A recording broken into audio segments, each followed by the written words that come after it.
BSA office Etawah का घेराव किया है सर, क्या समस्या है?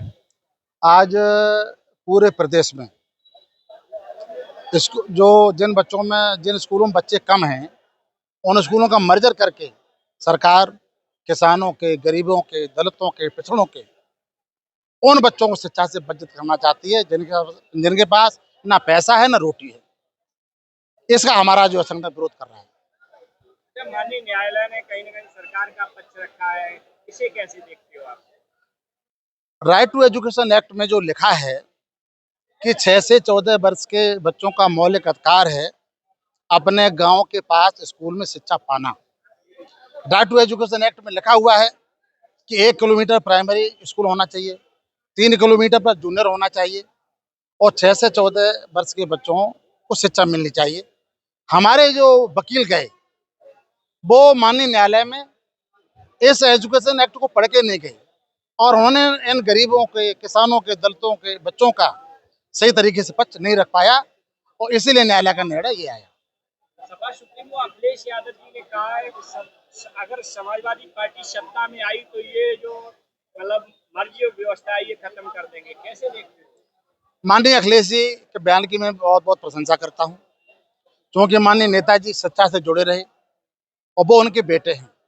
निश्चित रूप से उनके मन में शिक्षा के प्रति अच्छी सोच है, बाहर के पढ़े लिखे नेता हैं वो, और उन्होंने पहले दिन से वो ये कह रहे हैं कि इन स्कूलों का मर्जर नहीं होना चाहिए और उनका ये बयान है कि इन स्कूलों का मर्जर करके, इन स्कूलों को खत्म करके निश्चित रूप से दलितों के, पिछड़ों के, गरीबों के, किसानों के बच्चे शिक्षा से वंचित हो जाएंगे।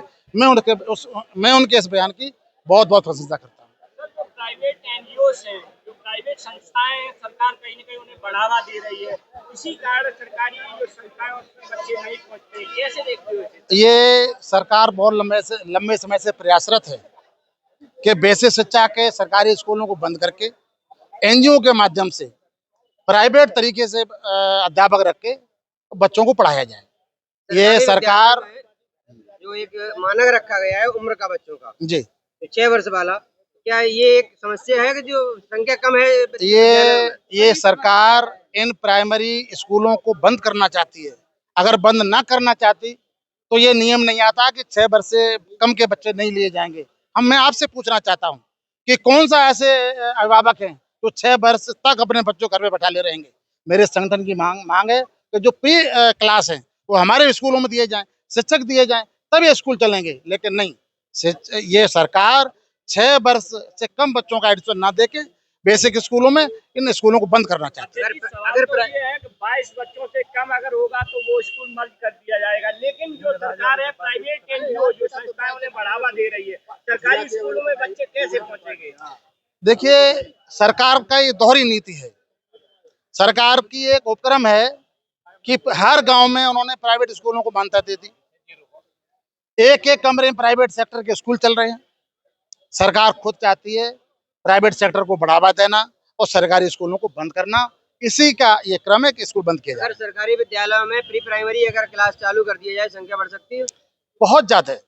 ये प्राइमरी स्कूल इसीलिए बंद हो रहे हैं, जिस दिन ये प्री क्लास हमको मिल जाएंगे, 4 साल के बच्चे हमारे आना शुरू कर देंगे, ये स्कूल पुनर्जीवित हो जाएंगे। लेकिन सरकार चाहती नहीं है ये स्कूल जिंदा हो। वो सरकार तो स्कूलों को बंद करना चाहती है। 3 साल से 4 साल से ऊपर के बच्चे जो है 6 साल तक आपके यहाँ जाएंगे। 2 साल अगर प्राइवेट विद्यालय में पढ़ते तो दोबारा तो लौटते नहीं। देखिए, अगर 6 साल के बच्चे हम पढ़ाएंगे तो 6 साल तक बैठा लेगा कौन? और जब बच्चे दूसरे स्कूलों में पढ़ेंगे प्री क्लास में, वो लौट के नहीं आएंगे सरकार की तरफ, सरकारी स्कूलों की तरफ। कैसे चलेंगे ये स्कूल? इसलिए मेरी सरकार से मांग है कि प्री क्लास बेसिक शिक्षा परिषद के स्कूलों को दिए जाएं और टीचर दिए जाएं। हम लोग पढ़ाने के लिए तैयार हैं।